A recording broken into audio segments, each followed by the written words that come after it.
Kamusta mga ka-woke? Lan ang inyong #walk with Lan, bringing you to the latest chismis sa politika na may sense. Ngayon uusapang Jinggoy Estrada, ex-mata ni Idol, senador, bakit may chismis na paminta daw siya at may jerjer pa raw Ano yon? Hindi ko rin po alam yon, no? Ano ito? Teleserye o totoong buhay? Pero seryoso, let's unpack this drama with facts, humor at konting shade para sa mga kabataan at mga OFW natin sa Dubai, Riyadh, Toronto at Sydney mga kaibigan.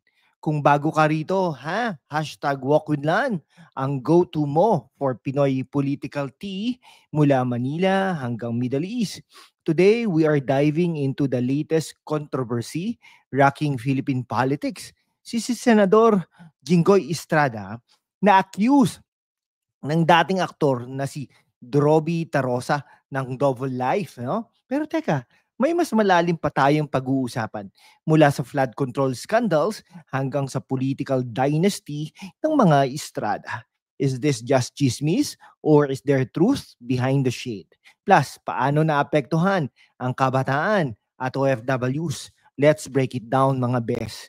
So bago natin simulan, i-hit mo na yung like button, i-subscribe at i-ring ang bell para updated ka sa mga ganitong usapan. Kung OFW ka sa Abu Dhabi o estudyante sa Quezon City, i-share ito sa tropa mo At kung gusto mong isupport ang content natin, mag-super thanks na rin please. Para naman may pangkape tayo. Si #WalkWithLan. May pangkape si kuya nyo mga kaibigan. Maraming salamat po. Okay, flashback muna tayo sa September 14, 2025. Kahapon lang po yun Si Roby Tarosa.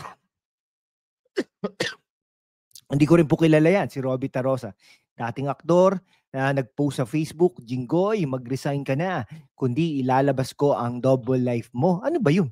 Sabi pa, may receipts daw siya ni Jinggoy ay paminta at may jerjer pa raw siya sa ex niya na lalaki. Uy, parang script ng pelikula ni Erap ito, no? Pero seryoso, ba't ganito ang laban? Ano ang motibo ni Roby? Sa isang banda, let's give Jinggoy the benefit of the doubt. Walang solid evidence si Roby, pure allegations lang, no? Si Jinggoy, dating action star yan, anak ni Erap, may history ng showbiz charm. Baka chismis lang ito para siraan siya, lalo na't mainit ang politika ngayon. Pero sa kabilang banda, bakit ganito? Kalakas ang loob ni Roby. Sabi niya, may receipts daw siya. Kung totoo, bakit hindi pa inilalabas, no? Parang teaser ng pelikula na walang showing. Pero sa real talk, this kind of accusation can distract from bigger issues like corruption. Kaya let's move on sa mas mabigat na usapan. Okay, para sa mga kabataan sa Makati o OFW sa Jeddah, bakit mahalaga itong chismis na ito? Kasi it shows how personal attacks are used in politics to bury real issues. Mga best, huwag tayong magpapadistract. Ang tunay na laban ay yung mga isyong tumitibay sa future natin like jobs, education at remittances. So let's zoom out at tignan ang mas malaking picture mga kaibigan. Ngayon, let's talk about the real controversy. Ang flood control scandal. Sabi ni Bryce Hernandez, dating DPWH engineer, si Jinggoy daw ay kumita ng 30% kickback mula sa 355 million pesos flood control project sa Bulacan. That's a lot of pera, mga ka-woke May pictures pa ng stacks of cash at text messages. Pero si Jinggoy, deny to the max. Sabi niya, hindi totoo yan. At nag-dare pa siya ng lie detector test. Talagang sana all. Okay, imagine mga bes, 355 million pesos. Kung totoo, ilang balikbayang boxes kaya yan? Pero seryoso, this isn't new. Si Jinggoy na link na sa pork barrel scam noon. Tapos ngayon, flood control naman. Parang every season, may bagong scandal. Pero teka, si Hernandez na cite for contempt sa Senate, no? So sino ang nagsasabi ng totoo? Ang tanong, is this a political witch hunt or is Jinggoy really not safe? Talagang safe ka na, no? Sa talagang, 'di ba? Pero for the youth, this scandal hits hard. Ang pera na dapat sa flood control, para saan? para hindi na magbaha sa Hagonoy o Malolos. Pero kung totoo ang kickbacks, edi wala tayong flood protection. At para sa mga OFW sa Dubai o Toronto, yung taxes natin, remittances natin, dun napupunta sa bulsa ng mga politiko. Kaya importante mga kawok na bantayan natin ang budget. Check the General Appropriations Act. Alam mo ba na 500 billion pesos na ang nagastos sa flood control from 2022 to 2025. Pero nasaan ang resulta? Okay, let's rewind ha. Si Jinggoy, anak ni Erap Estrada, dating pangulo na nakonvict sa plunder noong 2007. Pardon na nga si Erap, pero yung reputasyon ng pamilya, laging nasa hot seat. From weteng to pork barrels to flood control. Parang teleserye na walang ending. Pero fair naman, si Jinggoy na-acquit mga kaibigan no, sa plunder case. So bakit lagi siya ang target? Sabi niya, I'm an easy target because of my past. Pero teka, Jinggoy, kung clean ka, bakit hindi ka mag-release ng SALN or bank waivers?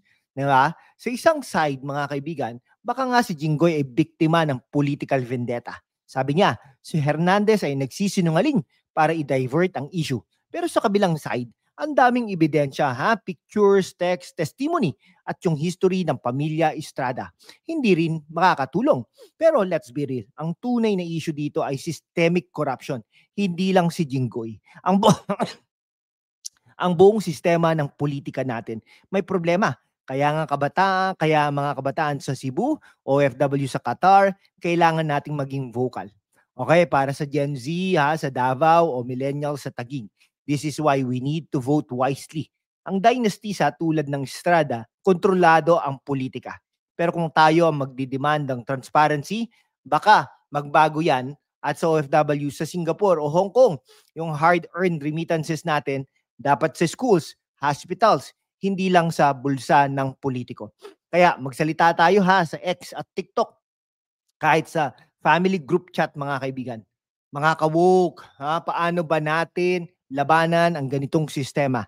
Una, magbasa ng news. Pero critically, check sources like Rappler, Philstar, o Expose. Pero wag basta maniwala. Pangalawa, join discussion sa X. Hashtag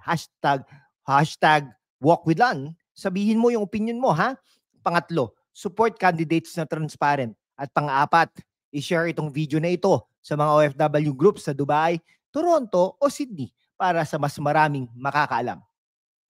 Kung si Jinggoy nga ay paminta, di sana yung flood control projects spicy rin, di ba? Pero seryoso mga bes, ang laban natin ay para sa future. Imagine ninyo, sa 2025 elections, kailangan nating maging woke. Hindi yung sana all lang, kundi sana transparent. Kaya i-comment mo nga, ano sa tingin mo? Guilty ba si Jinggoy o biktima lang? At kung OFW ka sa Riyadh o estudyante ka sa Maynila, anong issue ang gusto mong i-cover natin next? Sa ibang bansa tulad ng Canada o Australia, konti na lang po ito, no? Ayan. Sa ibang bansa tulad ng Canada o Australia, transparent ang budget nila. Bakit kaya sa Pilipinas, parang laging may ghost projects? Kaya nga, mga kabataan sa Iloilo o OFW sa Japan, let's demand accountability. Kung may corruption sa flood control, paano na ang mga nasalanta ng bagyo? Let's make noise para marinig tayo hanggang Malacanang. Okay, sa mga kawok natin, let's recap. Si Jinggoy Estrada nasa gitna na naman ng controversy mula sa chismis ni Robbie Tarosa hanggang sa flood control scandal. Pero ang tunay na issue, systemic corruption at dynasties mga kaibigan. Hindi lang si Jinggoy ang problema, ang buong sistema natin. Kaya para sa kabataan, sa Caloocan, OFW sa Dubai, let's stay woke. Bandayan ang budget, magsalita sa X, at i-vote ang mga deserving sa 2028 election. Kung nagustuhan mo itong video na ito, i-hit mo na yung like button, i-subscribe at i-share sa OFW's groups sa Abu Dhabi, Toronto o Hong Kong. I-comment mo na rin ano ang next topic na gusto mong i-discuss natin.